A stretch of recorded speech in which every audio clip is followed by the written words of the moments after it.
Tony here, Psych'd on baseball cards. I have a 3-card mail day from yesterday.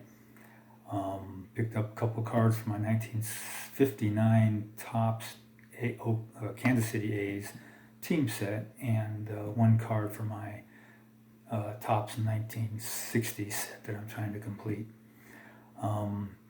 So let's get going here. I have first up, we have from 1959 Walt Craddock.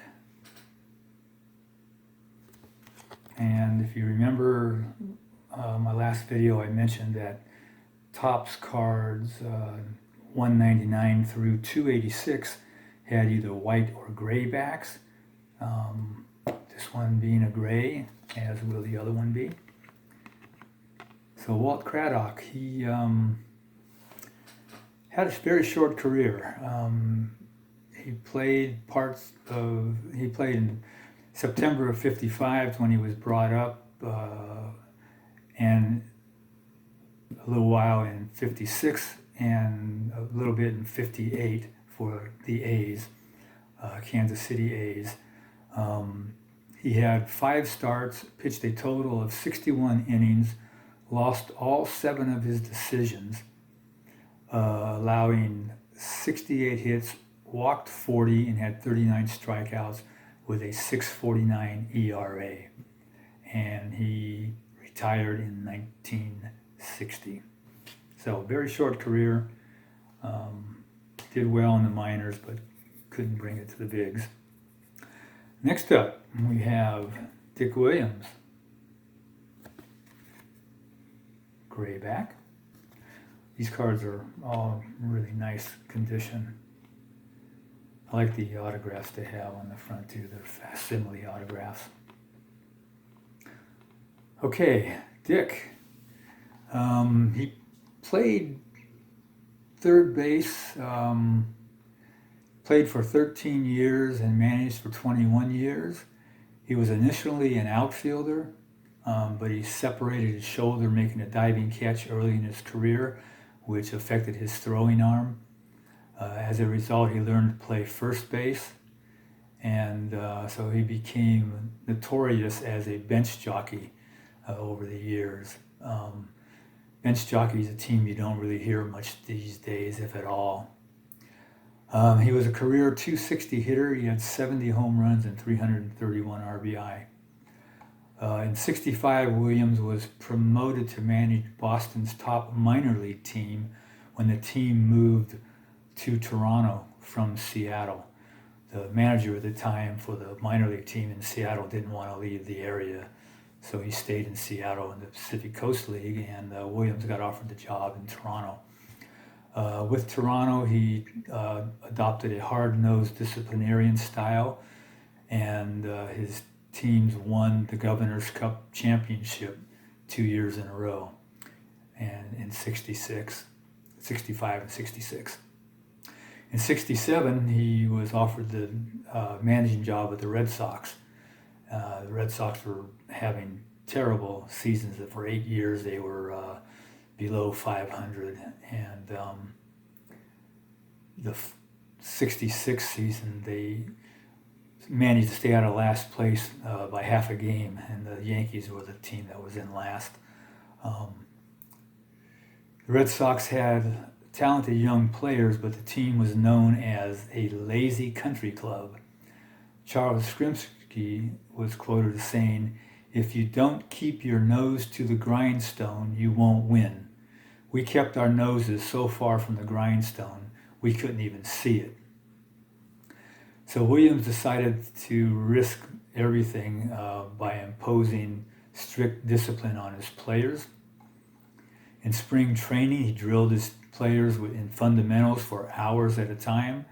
He issued fines for curfew violations and insisted his players put the success of the team before their own. In Yastrzemski's words, Dick Williams didn't take anything when he took over the club last spring. To the best of my knowledge, I would know if it had happened. No one challenged Williams all season.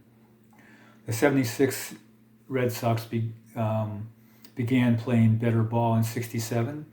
Williams benched players for lack of effort and poor performance and battled tooth and nail with the umpires. Boston stayed close to the AL contenders in '67 for the AL pennant, the Tigers, the Twins, the White Sox, and the Angels. On the closing weekend of the season, Boston defeated the Twins in 2 head-to-head games, while Detroit split its series with the Angels. The impossible dream season. The Red Sox had won their first American League pennant since 1946 and took on the Cards in the World Series, but lost in 7. Hall of Famer Bob Gibson winning 3 games in that series. Williams later, as you know, became the manager of the Oakland A's, won World Series in '72 and '73, but resigned in '74 because he couldn't take any more of Charlie Finley. In '86, he guided the Padres to their first National League Division Championship and beat the Cubs in 5 after losing the first 2 in the NLCS.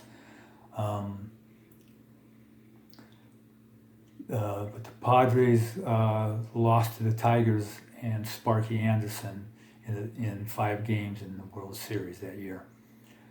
As a manager, Dick Williams was 1,571 wins, 1,451 losses, which is a .520 winning percentage. He is in the Red Sox and the Padres Hall of Fame. Okay, so there you have Mr. Williams. Next up, we have Steve Barber.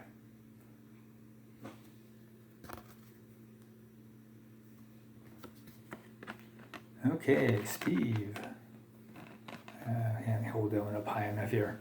Okay, Steve, he was a left-handed pitcher, played for 15 years. His first stage he played with Baltimore. He pitched from 1960 to 1974. 1960, which this card is, it was his rookie year, and he went 10-7 with a .322 ERA. He was the first player in Major League Baseball to wear number 13, as that number was always considered to be superstitious. In 1961, he tied for the American League lead in shutouts with 8 and had an 18-12 record. In '63, he became the first pitcher of the modern Orioles to win 20 games in a season when he went 20-13 with 180 strikeouts and a .275 ERA. He started to develop elbow problems in 1966, which kept him out of the second All-Star game he was selected to, and the '66 World Series when Baltimore swept the Dodgers. On April 30th, 1967, he had a no-hitter with 2 outs in the 9th inning and was removed from the game after giving up 2 runs, despite having not allowing a hit. Stu Miller got the final out to complete the no-hitter, but the Orioles lost 2-1. Barber spent the rest of his career plagued by elbow issues and bounced around baseball playing for 6 other teams. He was a career .121-106 with a .336 ERA, 1,309 strikeouts, 2-time All-Star, and he's in the Baltimore Hall of Fame. Okay, so there you have it. Hope everybody enjoyed the video and is having a nice weekend. So everybody have a great day, and till next time, take care. Bye-bye.